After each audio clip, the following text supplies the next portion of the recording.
Welcome to Girls Can, Girls Will, and Girls Did. I am your host, Tahira. And I am Nania. So, Nania, what are we doing today? Well, once again, we're going back to those utensils. Utensils? Again? Again. What else can we do but eat and drink wine with them? We can use it to open a can. Not a can, a bottle. Oh, I didn't know that. That's what we're going to do. We're going to use a spoon to open a bottle when there's no bottle opener. You're just trying to get to the liquor. Absolutely.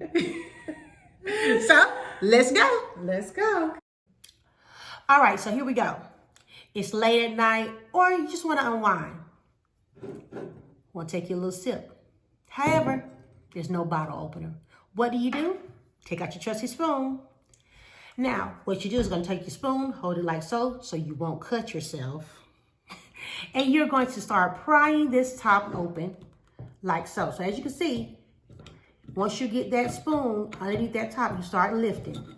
And as you lift, you work it around.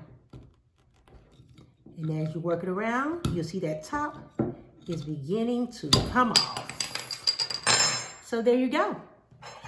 A spoon now doubles as a bottle opener. News you can definitely use. Nania girl. Yes, ma'am. So, you did again. Yeah. Spoons. Again. Spoons are magnificent. Yes, they are. They can open a can of beans and they can open up. Bottle of beer. Wow. Whatever you need it to do, it'll do it. You can make it happen. But real talk, you never know when you won't have those luxuries. Right. So if you're ever in a do or die situation, or you just hungry and you want to have a bottle opener, like I am right now, you can use that spoon. Spoons and forks are our friends. They are. They are.